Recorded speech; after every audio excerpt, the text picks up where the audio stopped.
J'ai eu de la chance. Très tôt, j'ai su ce que je voulais faire dans la vie. Woz et moi, on a créé Apple dans le garage de mes parents. J'avais 20 ans. On a travaillé très dur. Au bout de 10 ans, Apple était devenue une entreprise d'une valeur de 2 milliards de dollars avec 4000 employés. On avait sorti notre plus belle création, le Macintosh. Je venais d'avoir 30 ans. Et puis, je me suis fait virer.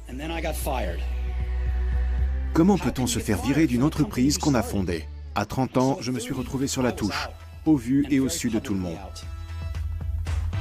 Pendant quelques mois, je n'ai pas su trop quoi faire. J'avais l'impression d'avoir déçu la précédente génération d'entrepreneurs, d'avoir laissé tomber le flambeau qu'on m'avait transmis. Mais peu à peu, j'ai pris conscience de quelque chose. J'aimais toujours ce que je faisais. Alors, j'ai décidé de repartir à zéro. J'étais libre d'entamer l'une des périodes les plus créatives de ma vie.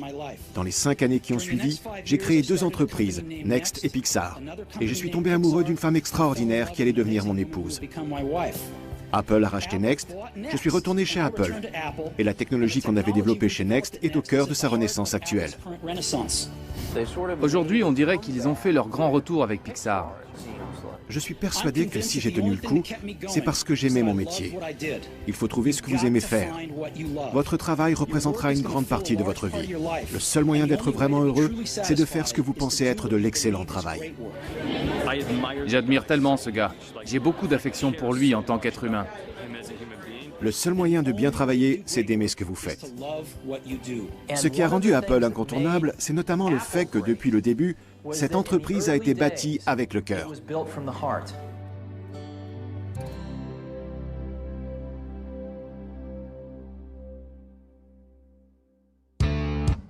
Quoi de plus logique que Stephen Paul Jobs voit le jour au centre de l'univers de la technologie le 24 février 1955. Ses parents biologiques, Johan Simpson et Abdul Fattah Jandali, le confient pour adoption à un couple aimant de la classe moyenne qui vit dans la région de la baie de San Francisco, Paul et Clara Jobs. La procédure d'adoption comporte une condition particulière. Plus tard, l'enfant devra aller à l'université et décrocher un diplôme. Steve grandit parmi les abricotiers de la Silicon Valley. Dans cette région de Californie, il n'est pas rare de voir les garages des ingénieurs regorgeant de toutes sortes d'appareils électroniques. Steve Jobs est fasciné par cet univers.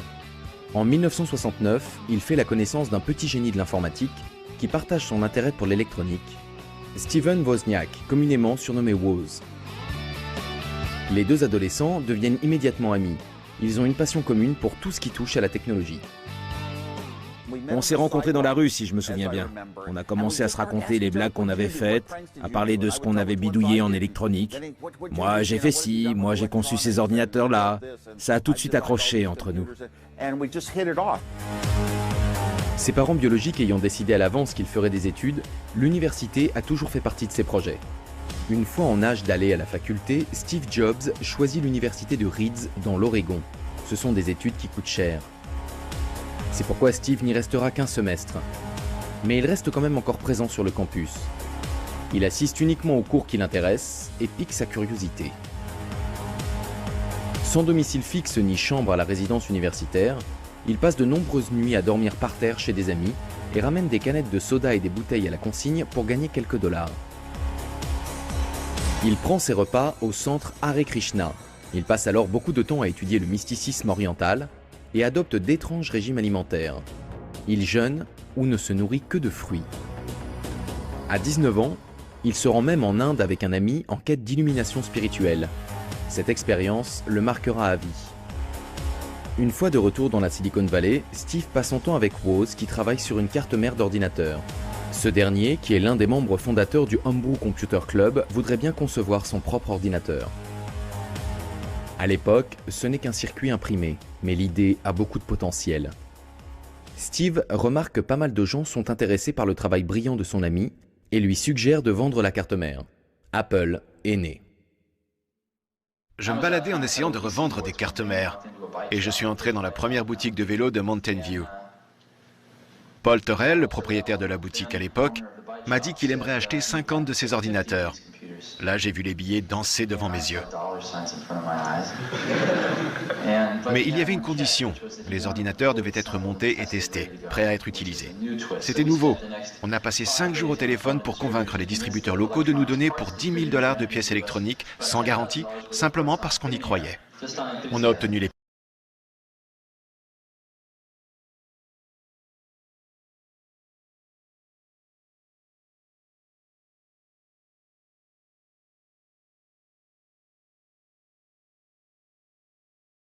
émotivité. Mais il avait des idées fantastiques. Et quand on a créé Apple, c'est lui qui soulevait des problématiques pertinentes. Pourquoi une entreprise n'est pas organisée comme ça? Pourquoi cette personne plutôt que celle-là ne fait pas ce travail-là? On ignorait totalement ce que les gens allaient faire de tout ça quand on a débuté. En fait, au début, c'était conçu principalement pour Woz et moi. On ne pouvait pas se payer un kit d'ordinateur. Alors on prenait des pièces sur les Hewlett-Packard et les Atari. On a travaillé sur un concept pendant 6 mois et on a décidé de fabriquer notre propre ordinateur.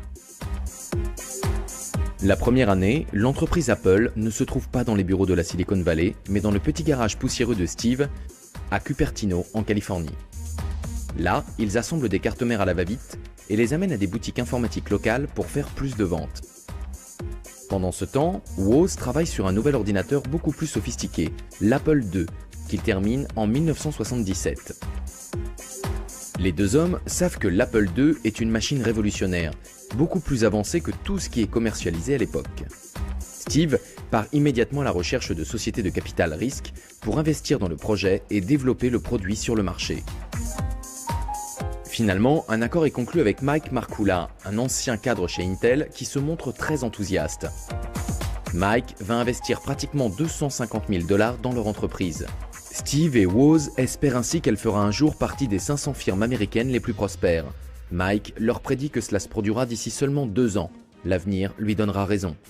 L'Apple II devient rapidement le symbole de la révolution de l'ordinateur personnel à travers le monde. Grâce à ses caractéristiques matérielles novatrices, dont ses graphismes en couleur et sa très large gamme de logiciels compatibles, il écrase la concurrence.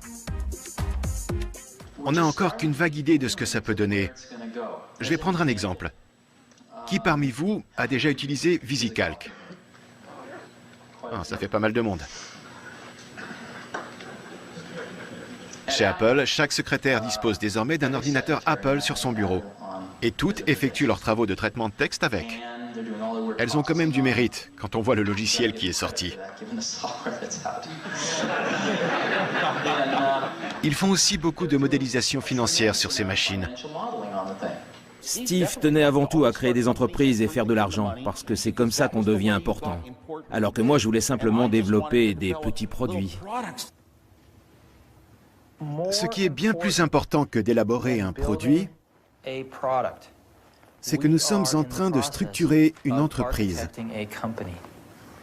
Et j'espère que l'ensemble de ce qu'elle représente sera plus incroyable que la somme des parties qui la constituent. En fait, le secret du succès de l'Apple II s'appelle VisiCalc. C'est le premier logiciel de tableur à être commercialisé. Des milliers de personnes ont acheté un Apple II rien que pour pouvoir l'utiliser. Par conséquent, l'entreprise se développe à un rythme démentiel. Et au bout de 2 ans seulement, elle est introduite en bourse. En étant en concurrence avec IBM, on s'est amélioré sans cesse au fil des mois. Mais il y a un problème. Leur entreprise est si importante et sa domination sur certains marchés est si grande que je pense qu'Apple est le seul obstacle qui les empêche d'avoir une mainmise totale sur cette industrie. Décembre 1980. À 25 ans, la situation nette de Steve Jobs vient de dépasser les 200 millions de $. Pourtant, le succès d'Apple est menacé. Le géant de l'industrie informatique IBM prévoit de se lancer sur le marché du PC au début des années 80. Apple se doit de riposter, sinon d'ici 2 ou 3 ans, ce sera la banqueroute. IBM a une ambition débordante. Pour contrôler totalement notre branche, ils ont décidé d'éliminer leur dernier obstacle, Apple. Big Blue va-t-elle dominer toute l'industrie informatique? L'ère de l'information dans sa globalité. Malheureusement, le tout dernier ordinateur d'Apple est un échec. L'entreprise décide de concentrer toute son énergie sur un projet dirigé par Steve Jobs, Lisa. C'est le nom de la fille de son ex-compagne. Cet ordinateur est très avant-gardiste. Il propose une interface utilisateur graphique plutôt qu'une interface en ligne de commande. Cette technologie, à l'instar de beaucoup d'autres qui vont révolutionner l'informatique, a été inventée par Xerox, mais Apple est la première entreprise à la commercialiser. Steve tenait absolument à contrôler la qualité du produit pour que ça reste quelque chose de sensationnel et pas seulement de bien. Steve Jobs est sans nul doute un esprit brillant. Néanmoins, il n'est pas homme à prendre des gants. Il exige le meilleur de tous les gens de son entourage, et ce trait de caractère n'est pas spécialement populaire. Vous savez qui sont les meilleurs managers? Ce sont d'excellents collaborateurs qui ne voulaient pas devenir managers, mais qui ont décidé qu'ils devaient s'y coller, parce que personne ne pouvait faire ce travail aussi bien qu'eux. Steve Jobs est rapidement évincé du projet Lisa à cause de son tempérament. En colère, profondément blessé, il prend sa revanche en entreprenant de diriger un petit projet du nom de Macintosh. Il s'agit d'un ordinateur à interface graphique qui coûterait moins cher et pourrait faire plonger les ventes de Lisa. Il est en développement depuis 1979. Il est présenté comme un ordinateur aussi facile à utiliser qu'un grille-pain. Dans l'industrie informatique, on se souviendra de Steve Jobs avant tout pour le Mac. Quand il est sorti au début des années 80, c'était véritablement une première. On n'avait encore jamais vu un truc pareil dans la branche. Steve Jobs recrute de jeunes et brillants ingénieurs dans son équipe Mac et les motive en faisant régner un esprit d'entrepreneuriat et de rébellion. Il les appelle des pirates, par opposition au reste de l'entreprise qui est surnommée la marine. Le projet Mac est controversé car il menace à la fois Lisa et l'Apple II. Et même si Steve Jobs se met à dos le reste de la firme, il devient rapidement crucial pour l'avenir d'Apple quand Lisa se révèle un nouvel échec commercial. Steve est soutenu à 100% dans sa mission par son ami John Sculley. Il l'a personnellement choisi en 1983 pour devenir directeur général d'Apple et l'aider à diriger l'entreprise. Il l'a ainsi formé pour qu'il devienne un cadre supérieur. John et Steve procèdent au lancement en grande pompe du Macintosh. Steve n'a jamais cru aux études consommateurs. Tout était préparé au sein de la division Macintosh. Il y avait une centaine de personnes. Il ne voulait pas en avoir davantage pour pouvoir se rappeler leur nom. Il fallait que quelqu'un parte avant qu'un nouveau arrive. La moyenne d'âge était de 22 ans et Steve en avait 27 à l'époque.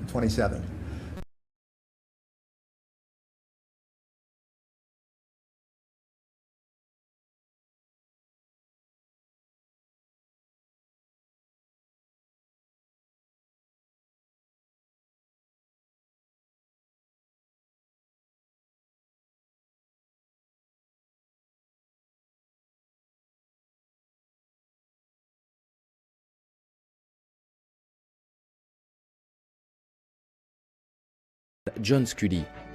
Finalement, John Sculley et le conseil d'administration décident de le décharger de ses fonctions dans l'entreprise. Il ne participe plus du tout aux activités de cette dernière. Seul son nom figure encore au conseil d'administration en tant que président. Ce rebondissement bouleverse totalement Steve Jobs. Il vient de perdre son bébé. En ce qui le concerne, Apple n'est plus qu'un souvenir. Et puis je me suis fait virer. Comment peut-on se faire virer d'une entreprise qu'on a fondée? Je n'ai pas vraiment eu besoin d'expliquer le concept de l'expérience utilisateur à Steve. Par contre, je lui ai fait comprendre que c'était un élément qui pouvait être intégré à des campagnes de marketing ou de publicité. Mais il avait manifestement compris avant même qu'on se rencontre que l'expérience utilisateur était d'une importance fondamentale. C'est difficile de se retrouver sur la touche après avoir créé un produit révolutionnaire. Au début, Steve Jobs ne sait pas comment réagir. Il en profite pour voyager, s'adonne au jardinage et passe beaucoup de temps à réfléchir. Mais le destin a voulu qu'en 1985, on le présente à un petit groupe de brillants experts en graphisme informatique. À cette époque, George Lucas voudrait bien céder ses investissements dans l'entreprise contrôlée par ces remarquables artistes. Quand on arrive là-bas, John Lasseter est déjà en place. Et on se nourrit de cette sorte d'énergie et d'enthousiasme qu'il dégage. Il vous donne le contexte de la scène à jouer et vous n'avez plus qu'à vous lancer. George Lucas est connu pour sa saga épique de la guerre des étoiles. Steve Jobs rêve de réaliser des dessins animés grâce à un ordinateur. Ce projet lui correspond donc tout à fait. Il est novateur, original et il pourrait se révéler très lucratif. Steve Jobs fait un chèque de 10 millions de dollars et en 1986, Pixar voit le jour. Travailler avec Pixar, c'est vraiment une très bonne expérience. C'est une entreprise qui a des idées fantastiques. Ce qui est tellement extraordinaire chez Pixar, c'est le fait qu'on se soit intéressé à cette nouvelle technologie qu'est l'animation par ordinateur. Et que ça ne constitue pas à nos yeux un moyen de remplacer la créativité ou l'art véritable du cinéma. On considère plutôt ça comme de nouveaux crayons luxueux et très sophistiqués. Voilà ce que c'est pour nous. Des créatifs utilisent ces ordinateurs comme un artiste se servirait d'une feuille et d'un crayon chez Disney. Dans notre activité, on se concentre toujours sur ce qui est le plus important, c'est-à-dire l'histoire et les personnages. Je pense que si Toy Story est un tel succès, ce n'est pas parce que c'est un film d'animation réalisé par ordinateur, mais parce qu'il y a des personnages comme Buzz l'éclair et Woody, ainsi qu'une histoire qui a vraiment passionné le public. L'investissement dans Pixar était peut-être considérable, mais la passion de Steve Jobs est toujours de créer des ordinateurs d'exception. En septembre 1985, il annonce aux dirigeants d'Apple qu'il va prendre la tête d'une nouvelle société. J'ai eu une conversation absolument charmante avec des enfants de 4 à 5 ans. Ils en savent sûrement autant que moi sur les ordinateurs. Peut-être même plus. Ils savent très bien s'en servir. Ils sont totalement à l'aise avec tout ça. Ils m'ont battu pratiquement à tous les jeux. Ça a vraiment été une expérience sensationnelle. On aborde toujours toutes ces technologies nouvelles sur un plan verbal ou intellectuel. Mais là, j'ai eu la chance de voir concrètement une vingtaine d'élèves dialoguer de façon individuelle avec un ordinateur. Et j'ai repensé à mes années d'école, où rien de tout ça n'existait et où on passait notre temps à faire des bêtises. Pour la société Next, l'objectif est de créer un ordinateur sophistiqué pour des recherches scientifiques et d'enseignement supérieur. Steve Jobs ne va pas quitter Apple les mains vides. Quelques-uns des meilleurs ingénieurs et commerciaux de l'équipe Mac vont le suivre. La société Apple proteste et menace de le poursuivre en justice. C'est là que Steve quitte l'entreprise pour de bon. Écœuré, il revend pratiquement toutes ses actions. Là, ça passe ou ça casse. Tout va dépendre de notre capacité à fournir des produits destinés à l'éducation supérieure ainsi qu'aux services qui s'y rapportent et que personne d'autre ne peut offrir. Je pense qu'on devrait se consacrer totalement à ce projet. Néanmoins, la société Next connaît de nombreux problèmes. Ses produits sont beaucoup trop chers et sophistiqués pour le marché. Très vite, la plupart des employés et des membres du conseil d'administration perdent espoir et partent les uns après les autres. En 1993, Next doit mettre fin à son activité de matériel informatique pour se concentrer uniquement sur la promotion de sa technologie logicielle avancée. Loin de surpasser Apple, Next Software est devenu une activité de niche en développement de logiciels. Tout cela laisse Steve Jobs totalement anéanti. Et comme si ça ne suffisait pas, il semble que son investissement dans la société Pixar ait été inutile. Depuis ses débuts, la petite entreprise a tenté de vendre des postes de travail à interface graphique haut de gamme, en vain. Steve Jobs a dû fermer la division matériel informatique de Pixar en 1990 et a décidé de se concentrer sur le développement d'un langage 3D avancé appelé RenderMan. Quand la société a commencé à être à court d'argent, Steve Jobs a voulu licencier ceux qui faisaient les courts-métrages. C'est seulement quand ils ont été nominés aux Oscars qu'il s'est dit que Pixar devrait peut-être continuer à faire du cinéma. Steve Jobs conserve le département animation dirigé par John Lasseter à cause de sa charge de travail sur les spots publicitaires, qui se trouve être l'une des seules sources de revenus de l'entreprise. Dans sa vie professionnelle, il a touché le fond. Dépressif, il passe le plus gros de son temps chez lui, avec son jeune fils Reed et sa femme, Lauryn, qu'il a épousée en 1991. Toutefois, Steve Jobs parlera plus tard de cette partie de sa vie comme d'une chance plutôt que d'un échec. Lauryn et moi avons une famille merveilleuse. Mais tout n'est pas perdu concernant Pixar. Même si Disney s'est retiré du projet à l'origine, Lasseter ne baisse pas les bras. Après que le scénario a été plusieurs fois remanié, le projet est présenté une nouvelle fois. Cette fois, Disney donne son feu vert à Pixar et la production de Toy Story reprend. On nous a expliqué que ce n'était pas vraiment de l'animation, même si c'était autre chose que du cinéma, et que ça ne dévaloriserait pas le réel travail qu'on devait effectuer en tant qu'acteur. Et finalement, ça a marché. Aujourd'hui, le monde entier connaît cette manière spécifique de raconter une histoire. Pour réussir à faire partie de l'équipe, pour être le plus grand de la bande avec les bottes et le chapeau de cow-boy, il fallait être conscient qu'on avait une sorte d'étrange responsabilité sur le plan professionnel et social. Alors je me dis que j'ai de la chance qu'il m'ait choisi pour incarner Woody. La plupart des gamins américains se lèvent le samedi matin pour regarder les dessins animés. Ils comatent pendant 4 heures devant la télé. Mais les films d'animation, ce genre de choses, quand j'étais petit, ils n'en passaient plus. Ça avait pratiquement disparu du paysage. Aujourd'hui, on dirait qu'ils ont fait leur grand retour avec Pixar. L'animation, c'est totalement différent du tournage d'un film. Sur un tournage en direct, le réalisateur part d'un scénario. Il prépare la scène, se rend sur le plateau et la filme sous différents angles. Il couvre la scène 10 ou 20 fois. Il fait des gros plans, des plans larges, des plans à deux, etc. Puis il prend les images, se rend dans la salle de montage et là, il met le film en place. Il reconstitue le puzzle, il juxtapose des éléments, il effectue le montage. Après coup, il y a toujours la phase de post-production. Dans l'animation, la véritable production des images prend énormément de temps et coûte donc beaucoup d'argent. La sortie du film est prévue pour le jour de Thanksgiving en octobre 1995.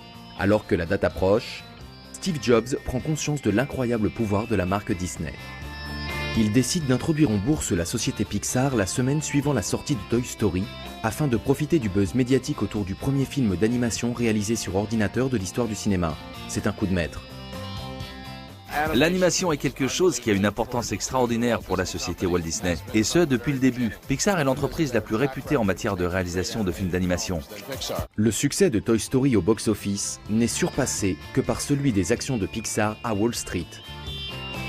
Steve Jobs, qui possède 80% de la société, voit sa situation nette s'élever à plus d'1,5 milliard de dollars. C'est 5 fois plus que ce qu'il a jamais gagné chez Apple dans les années 80. Le jeune entrepreneur est de retour sur le marché et il fait des vagues. Ce qui est le plus excitant dans le domaine des logiciels, c'est Internet. En partie parce que ça n'appartient à personne. C'est à libre disposition pour tout le monde, comme pour les débuts du PC. Et le taux d'innovation est très élevé. De son côté, la société Apple connaît de gros déboires. Depuis quelques années, l'ordinateur grand public est au creux de la vague. Avec la bande de Bill Gates, Microsoft grignote des parts de marché d'Apple. La situation est loin d'être encourageante. Après la sortie de Windows 95, le Mac, qui s'était avéré rentable mais n'a plus évolué depuis le départ de Steve Jobs il y a 10 ans, a commencé à perdre des parts de marché à une cadence alarmante. En 1996, le directeur général récemment nommé d'Apple, Gil Amelio, est à la recherche d'un nouveau logiciel pour remplacer le macOS obsolète. Après avoir bien réfléchi, il finit par choisir le système d'exploitation Next Step de Steve Jobs, persuadé que si quelqu'un peut redresser la situation, c'est bien lui. Je pense que l'idée au départ pour Apple, c'est qu'ils allaient utiliser Steve Jobs. Mais il faut vraiment être très naïf pour croire qu'on va être celui qui va réussir à profiter de Steve Jobs. Ce n'est pas comme ça que ça marche avec lui. Il faudrait être fou pour penser qu'on va pouvoir l'exploiter. Quand Steve est revenu, il savait exactement ce qu'il fallait faire.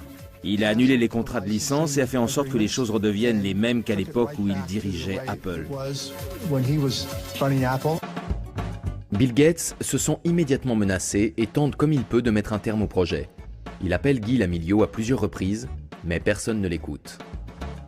Apple rachète Next pour 300 millions d'euros. Steve Jobs fait son retour, accueilli à bras ouverts par l'entreprise qui l'a mis à la porte 10 ans plus tôt, même si son titre officiel reste conseiller officieux du directeur général. Mais quand Gil Amelio annonce des pertes de 700 millions de dollars pour Apple au premier trimestre 1997, le conseil d'administration décide qu'il est temps de se séparer de ce directeur incompétent. Après un coup d'État sur le conseil d'administration, Steve Jobs est nommé directeur par intérim d'Apple en juillet 1997. Il commence immédiatement à passer en revue tous les projets de l'entreprise. De plusieurs centaines, il les réduit à seulement une douzaine. Grâce à Steve Jobs, Apple redevient vite une société digne de confiance. Elle lance une campagne marketing révolutionnaire autour d'un nouveau slogan, Think Different. L'idée étant qu'une personne qui achète un ordinateur Apple est un penseur visionnaire qui peut changer le monde. Tandis que la marque s'impose sur le marché, la société lance rapidement une série de nouveaux produits, parmi lesquels le Power Mac G3 et le PowerBook. Non seulement ces appareils sont puissants, mais ils révolutionnent l'univers du montage dans le cinéma et la télévision en ajoutant Final Cut Pro dans les logiciels. Il sera désormais plus facile de faire des films. 6 mois seulement après son retour, Steve Jobs a permis à l'entreprise de sortir du rouge. Mais il va encore s'écouler quelques temps avant qu'Apple ne domine le marché. Quand on est producteur et qu'on est en voyage, on veut pouvoir faire ce qu'on a à faire simplement, sans devoir télécharger de programmes et ainsi de suite.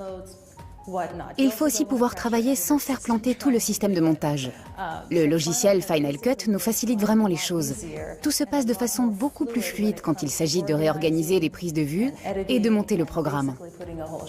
Maintenant, l'heure est venue de s'attaquer aux ordinateurs personnels.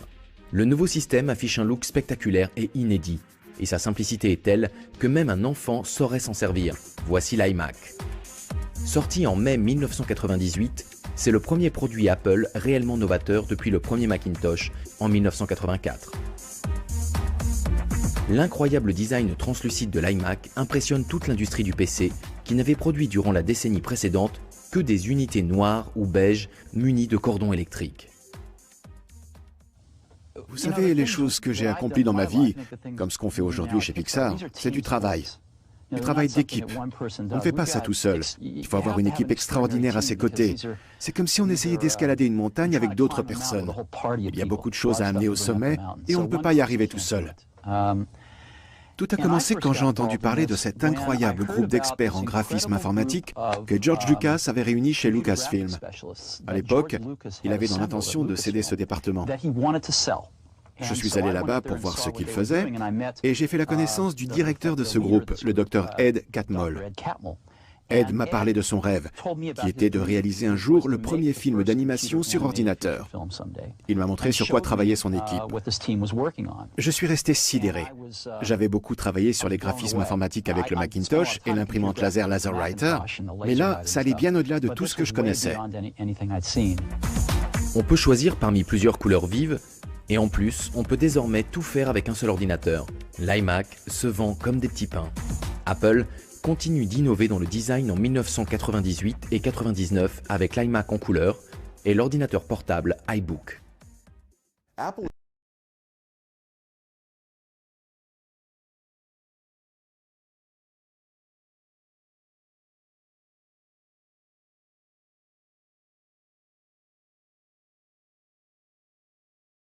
Le directeur général d'Apple à plein temps en janvier 2000, Steve Jobs devient le premier individu à jamais avoir été simultanément directeur général de 2 entreprises cotées en bourse. Avec toutes ces innovations, la raison principale du retour de Steve Jobs chez Apple ne s'est pas encore concrétisée. Après tout, son objectif consiste à équiper le système d'exploitation Mac de la technologie logicielle de Next. C'est finalement chose faite au début de l'année 2001 avec la sortie de la première version du système d'exploitation révolutionnaire d'Apple, Mac OS X. Mac OS X est en réalité le système d'exploitation Next Step avec une façade de Mac. Néanmoins, il va devenir un atout essentiel avec le développement par la société de plusieurs applications d'avant-garde faisant partie de la stratégie de plateforme numérique. Cette stratégie est une vision de l'avenir de l'ordinateur personnel. Actuellement, on est un peu limité dans le type de produit qu'on peut définir. Téléphone portable, tablette, ordinateur, où sont les possibilités d'expansion? Bien sûr, l'avenir, c'est les objets connectés, tels que des montres, des vêtements, des chaînes de télé Apple, des voitures. De nombreux analystes et experts se permettent d'affirmer que le PC finira par devenir une chose appartenant au passé. Avec la naissance d'Internet, nos ordinateurs personnels passeraient à l'arrière-plan. Toutefois, les dirigeants d'Apple croient plutôt qu'ils vont évoluer pour se transformer en plateforme ou centre numérique dans notre nouveau style de vie. L'ordinateur deviendrait simplement l'élément central de notre vie quotidienne, aux côtés d'appareils photo et caméras numériques, de lecteurs MP3, de smartphones et autres dispositifs. Ceci incite Apple à développer une série d'applications conçues pour gérer ce nouveau style de vie. Le principe d'une application, c'est d'être utile, non? On aurait pu simplement en créer une pour notre revue, pour feuilleter la version numérisée. Mais je pense que ce qu'on veut dans une application, c'est de l'interactivité, obtenir une fonction dont on a besoin. Par exemple, un banquier qui est en déplacement professionnel et qui ne sait pas quoi faire de sa soirée peut appuyer sur un bouton et trouver de quoi s'amuser.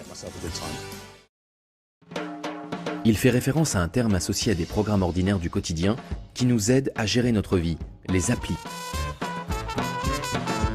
Les iApps, qui sont uniquement compatibles avec les systèmes Apple, font leur apparition sur le marché. iMovie, iTunes, iDVD, iPhoto, iCal et iSync, GarageBand et enfin iWeb.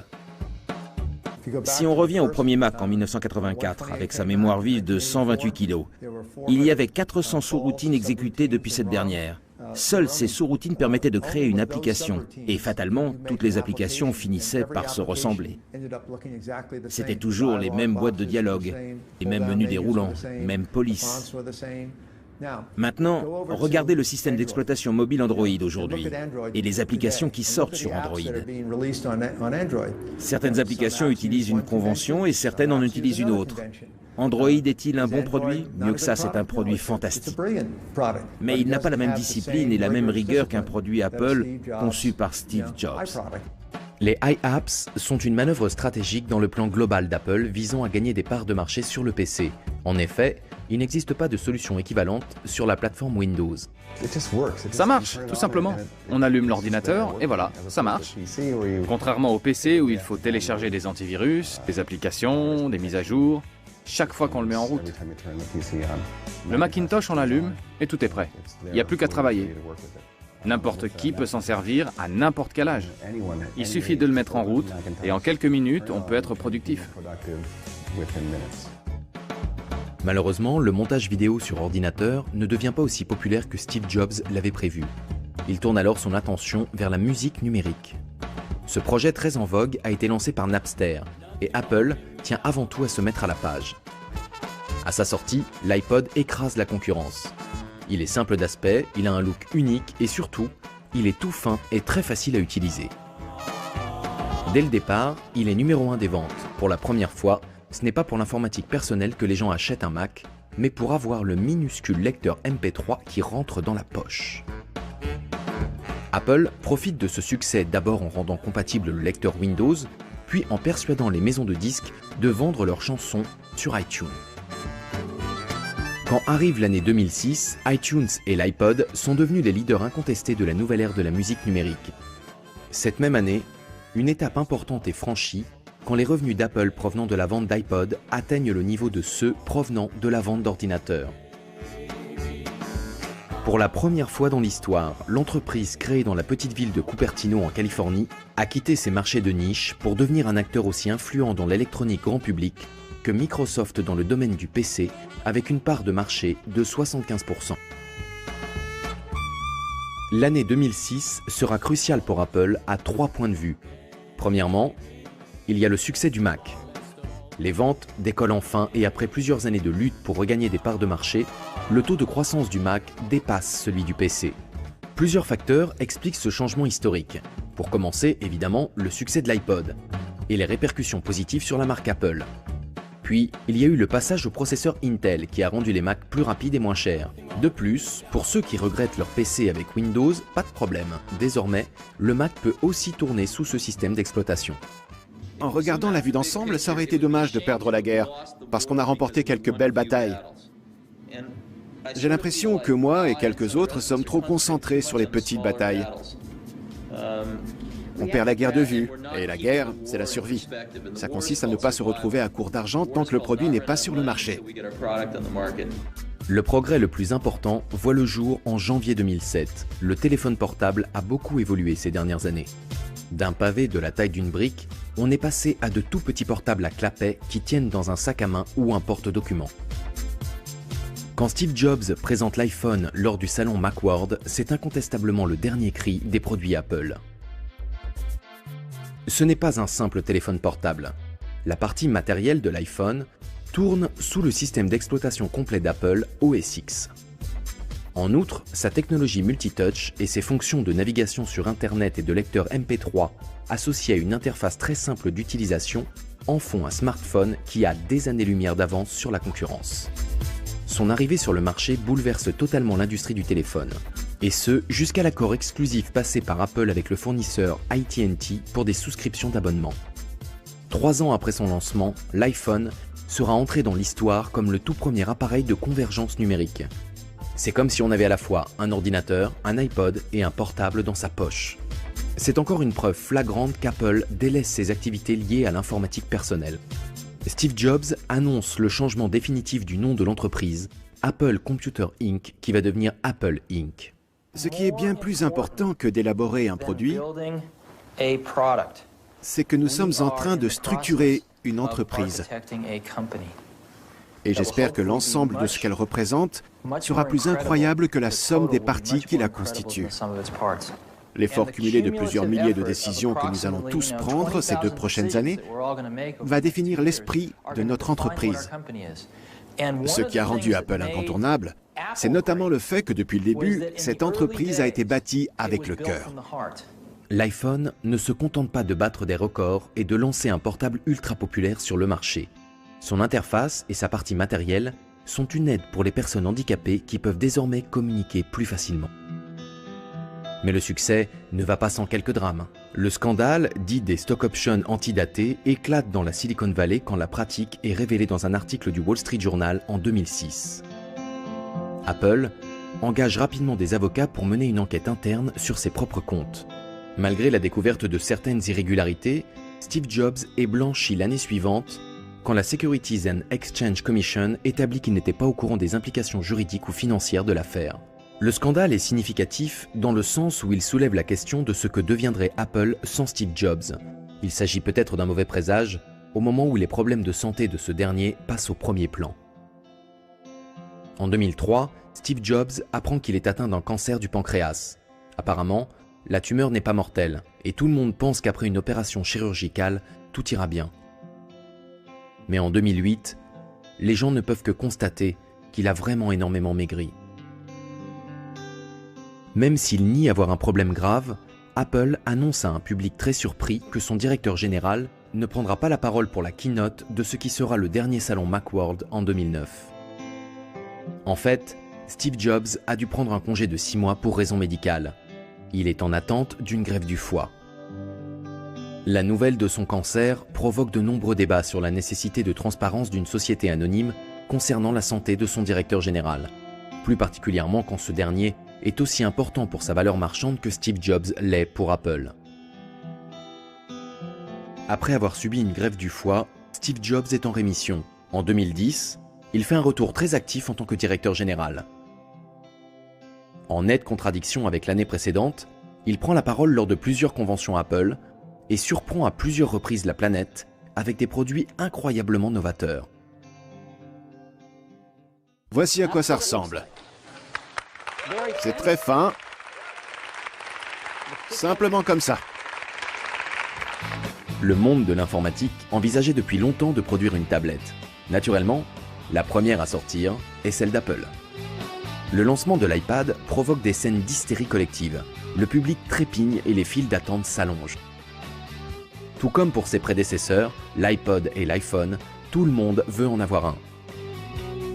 Lors de la conférence D8, All Things Digital, qui a eu lieu en juin 2010, Steve Jobs affirme clairement que selon lui, l'iPad a lancé l'ère de l'après-PC et que les ordinateurs personnels connaîtront bientôt le même sort que les camions, représentant une partie marginale du marché, ici dominée par les tablettes. Si cette prédiction se réalise, cet homme, Steve Jobs, aura joué un rôle crucial à la fois dans la création et la disparition de l'industrie de l'informatique personnelle. Ce n'est pas un domaine où quelqu'un établit un principe qui va rester en vigueur pendant 200 ans. Ce n'est pas un domaine où quelqu'un peint un tableau que l'on va admirer pendant plusieurs siècles, ou bâtit une église devant laquelle on va s'émerveiller pendant les siècles à venir. C'est un domaine où l'on fait son travail en sachant que d'ici 10 ans, ce sera obsolète, et qu'on ne s'en servira plus dans 10 ou 20 ans. Steve Jobs reste discret concernant sa santé et le diagnostic relatif à son cancer. Mais il s'ouvre à un groupe d'étudiants lors d'une cérémonie de remise des diplômes à Stanford en 2005. Il révèle qu'il souffre d'une forme rare de cancer du pancréas décelé l'année précédente et qu'on ne lui donnait alors que quelques mois à vivre. Néanmoins, après avoir subi une opération chirurgicale, son état de santé va rester stable pendant 6 ans. Son entreprise va donner naissance à la technologie la plus révolutionnaire que le grand public ait jamais vue. Steve Jobs ne s'arrête jamais. Apple est son premier amour et il continue à vendre et à promouvoir ses produits avec tout l'enthousiasme dont il est capable. Ce n'est qu'après le 24 août 2011 que les fans d'Apple prennent conscience de la gravité de la situation. Ce jour-là, Steve Jobs démissionne. Le directeur de l'exploitation, Tim Cook, prend sa place. Le monde entier sait désormais que Steve Jobs n'a plus longtemps à vivre. Un jour, il avait déclaré qu'il continuerait de travailler jusqu'à ce que sa condition physique ne le lui permette plus. C'est un bourreau de travail notoire et il en est fier. Il a même adopté un régime végétarien parce qu'il pense que la digestion lui demande ainsi moins d'énergie, énergie qu'il peut donc consacrer à travailler sur sa dernière invention. Un jour, j'étais en visite dans une école primaire, et cette fois-là, je me suis retrouvé dans une classe d'élèves de CE2 et de CM1. Il y avait des ordinateurs Apple II partout dans la salle. J'ai passé quelques heures avec eux, et j'ai vu ces élèves âgés de 8-9 ans qui avaient une enfance totalement différente de ce qu'avait été la mienne, à cause de cette machine. Apple tente de détourner l'attention de l'état de santé très alarmant de Steve Jobs. Ses admirateurs sont impatients de voir quels seront les prochains projets de la société sous la présidence de Tim Cook. Malheureusement, le lendemain de la présentation de l'iPhone 4S, le 5e modèle de la gamme emblématique, 6 semaines seulement après sa démission, Steve Jobs décède chez lui à Palo Alto, le 5 octobre 2011. Et maintenant, notre information du jour, Steve Jobs, l'homme qui nous a apporté l'iPod et l'iPhone, est décédé à l'âge de 56 ans. Il était malade depuis plusieurs années et avait été soigné pour un cancer du pancréas. Il était bien sûr le cofondateur du géant de la technologie Apple, mais avait démissionné de son poste de directeur général en août dernier pour raison de santé. Pour le nouveau directeur de la société Tim Cook, Apple a perdu un génie visionnaire et créatif. Les obsèques ont lieu dans l'intimité, le 7 octobre 2011. Les détails de l'organisation ne sont pas rendus publics par respect pour la famille. Le même jour, Apple annonce qu'aucune cérémonie publique n'est prévue, mais la firme encourage toutes les personnes voulant témoigner leur sympathie à envoyer leur message de condoléances à une adresse email créée spécialement à cet effet. Steve Jobs est inhumé à l'Alta Mesa Memorial Park, le seul cimetière laïque de Palo Alto. Les réactions suite au décès de Steve Jobs lui donnent plutôt un statut d'icône planétaire que de génie de la technologie. Des millions de fans d'Apple à travers le monde se réunissent pour mettre en place des mémoriaux improvisés devant les boutiques de la marque ou devant sa maison et expriment même leur peine sur Internet. Ils postent des photos et des messages en souvenir sur les réseaux sociaux pour partager leur histoire personnelle et exprimer comment Apple a changé leur vie.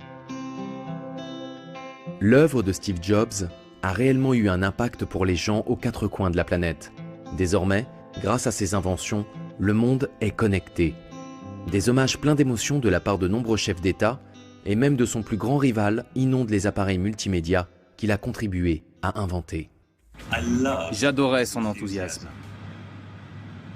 Le fait qu'il soit rayonnant et aussi un peu soulagé, il faut bien le dire, qu'on ait réussi.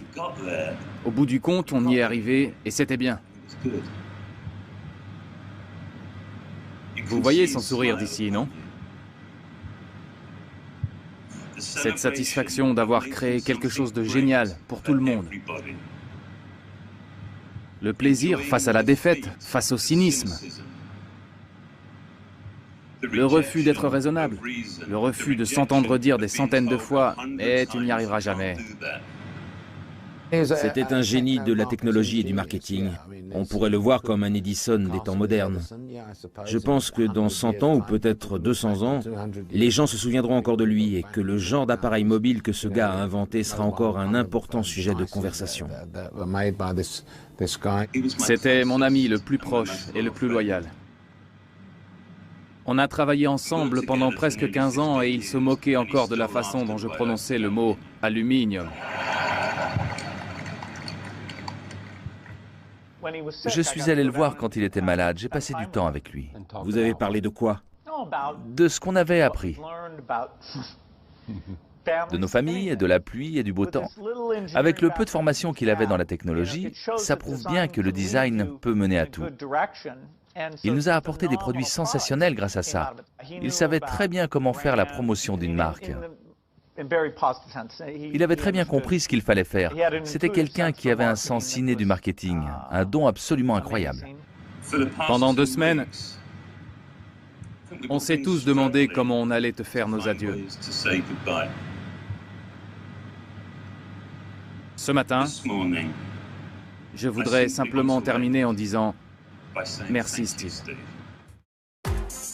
Très peu de temps après le décès de Steve Jobs, un projet de biopic sur le fondateur d'Apple est mis en route. Intitulé Jobs, le film est basé sur la carrière de l'homme d'affaires américain et couvre les années comprises entre 1971 et 2011. Dans ce film, réalisé par Joshua Michael Stern, écrit par Mike Whiteley et produit par Mark Hume, Ashton Kutcher a été choisi pour incarner le géant de la technologie. Ashton Kutcher a expliqué récemment qu'il s'était totalement plongé dans le rôle et qu'il avait même adopté le régime controversé de Steve Jobs à base de fruits. Je me suis rendu compte qu'un régime frugivore pouvait entraîner de sérieux problèmes. Certaines scènes sont notamment tournées dans la maison d'enfance de Steve Jobs à Los Altos. Ashton Kutcher, féru de technologie, et l'autre acteur vedette Josh Gad, qui incarne Steve Wozniak, veulent s'assurer que le film soit fidèle à la réalité jusque dans les moindres détails. On l'a projeté à certains membres de l'équipe Macintosh des débuts. Et ils nous ont dit, là, ça ne s'est pas passé comme ça. Ça a dû se produire un bon millier de fois. Sinon, 2 ou 3 personnes dans cette équipe sont venues me voir pour me remercier parce que on leur a permis d'avoir passé encore 2 heures avec Steve. C'était vraiment un grand honneur. Un jour, durant le tournage, Ashton Kutcher a même demandé au chef accessoiriste de retirer certains objets dans une scène parce qu'ils ne seraient inventés que l'année suivante. Cependant, tout le monde n'est pas convaincu. Certains pointent du doigt des incohérences majeures. Ce n'était pas un excellent film. J'espérais voir un film qui montre Steve Jobs, son intelligence, sa façon de trouver des idées, de débattre avec les gens, de prendre des décisions, et aussi son côté méchant, celui qu'on aime et qu'on déteste. Je voulais ressentir ces émotions. Et j'ai trouvé le film très plat, vraiment plat. Il manquait quelque chose, peut-être dans le jeu d'acteur, je ne sais pas. On retrouvait bien les petites manies de Steve Jobs, mais pas son esprit, sa manière de penser. Il y avait aussi beaucoup de scènes relatant des choses qui n'ont jamais eu lieu en réalité. Bon, les scènes romancées, ce n'est pas grave, on ne peut pas réinventer le passé et y être totalement fidèle. Vous n'avez pas aimé le personnage de Steve Jobs? Est-ce que les scènes veulent vraiment dire quelque chose? On voit tout le temps Steve Jobs comme cette espèce de gourou qui donne des ordres et dispense sa sagesse à tout le monde. Et généralement, surtout au début, c'était plutôt le contraire. Juste une petite chose, j'ai été très vexé qu'on me décrive comme le gars fan de musique pop et des Beatles alors que Steve était le mec branché fan de Dylan. Attendez un peu, j'avais tous les albums de Dylan et je n'avais pas d'album des Beatles.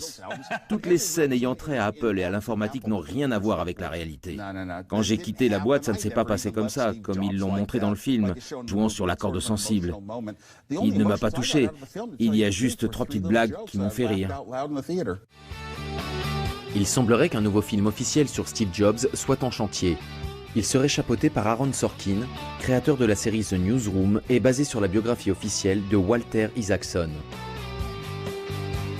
Cette biographie nous a permis de mieux connaître cet homme qui a inventé le système informatique le plus simple à utiliser au monde.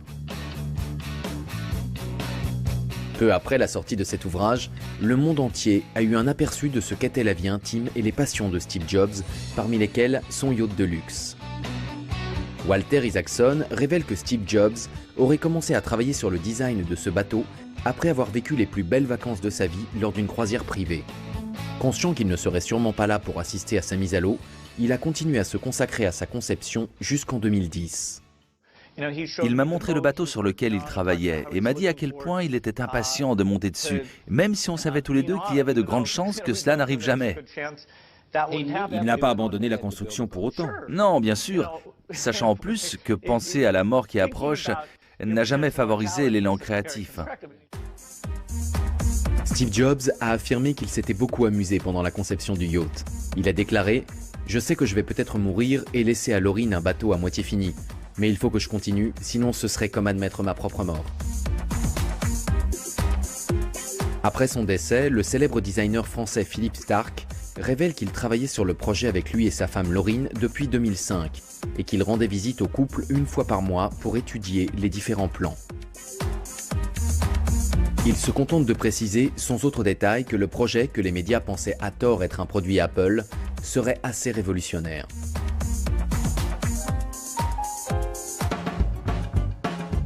Ce n'est que le 28 octobre 2012, un peu plus d'un an après la mort de son créateur, que le Vénus est finalement mis à l'eau aux Pays-Bas. Le design minimaliste du yacht de presque 80 mètres de long et la rangée de 7 iMac alignés sur la passerelle laissent peu de doute sur l'identité de son concepteur principal. Steve Jobs était un homme qui cherchait à faire de ses idées une réalité. Sa détermination en faveur de l'évolution technologique n'a jamais faibli. L'iPhone 4S s'est vendu à 1 million d'exemplaires dans les 24 heures suivant sa sortie. C'est 66% de plus que ce qui avait été prévu. Il restera dans l'histoire comme une nouvelle réussite d'Apple. Même sans Steve Jobs, la société Apple a précisé qu'ils avaient bien l'intention de continuer dans la voie que leur fondateur avait tracée. Celle de systèmes d'exploitation révolutionnaires, simples d'utilisation et au design accrocheur, avec en plus des accessoires qui rendent la communication plus facile et plus agréable. En 2013, la sortie du nouvel iPhone 5S prouve que Tim Cook poursuit sur la lancée de son ancien directeur général. Tout cela n'a pas été sans mal. Les ventes ont connu une légère baisse au moment où les smartphones des autres marques sont arrivés sur le marché. Sans oublier la lutte permanente avec Samsung, l'ennemi numéro 1 d'Apple dans la bataille pour le meilleur smartphone au monde. Cependant, cette société technologique qui tient son nom d'un fruit très apprécié est bien partie pour rester ce qu'elle a toujours été, novatrice et d'avant-garde. Le meilleur moyen que j'ai trouvé pour apporter du changement chez Apple, c'est de montrer l'exemple. C'est sûrement pour ça que j'ai passé 2 ans et demi de ma vie à travailler sur le Macintosh. Pour essayer de montrer la voie et de dire, il y a une meilleure façon de faire. Et il se trouve que ça a marché. Chez Apple, après l'expérience du Macintosh, on s'est rendu compte qu'on pouvait prendre beaucoup de ces concepts et les mettre en application en les améliorant. Aujourd'hui, chaque nouvelle usine a comme modèle l'usine Macintosh. Chaque équipe qui met en place de nouveaux produits s'inspire de l'équipe Macintosh. Je pense qu'on se souviendra de lui pour les types de produits qu'il a fait connaître dans le monde et la qualité des produits qui ont été fabriqués par Apple et ses autres sociétés. Et également pour le fait que c'était un remarquable chef d'entreprise qui a bâti une énorme société en persévérant, en gardant la tête sur les épaules et en restant intègre. Au début, quand j'ai connu Bill et qu'on a travaillé ensemble, on était toujours les 2 gars les plus jeunes de l'équipe. Qu'on nous prenne séparément ou ensemble, j'ai 6 mois de plus que lui, mais on a à peu près le même âge. Maintenant qu'on a tous les 2 notre entreprise respective, je ne sais pas pour toi, mais moi, je suis presque toujours le plus vieux. La plupart des choses dans la vie m'évoquent une chanson de Bob Dylan ou des Beatles. Dans une chanson des Beatles, il y a cette phrase « Toi et moi, on a des souvenirs plus longs que la route qui s'étend devant nous. » Et c'est manifestement le cas en ce qui nous concerne. Steve Jobs a changé le paysage de la technologie et de la communication tel qu'on le connaissait. Partout où l'on regarde, ces innovations sont présentes dans notre vie quotidienne. S'il fallait garder à l'esprit une seule chose de lui, ce seraient les derniers mots de son discours devant les étudiants de Stanford en 2005. Soyez insatiables, soyez fous. C'est ce que j'ai toujours voulu pour moi-même. Aujourd'hui, alors que vous allez recevoir vos diplômes et qu'une nouvelle vie commence pour vous, c'est ce que je vous souhaite. Soyez insatiables, soyez fous. Merci beaucoup.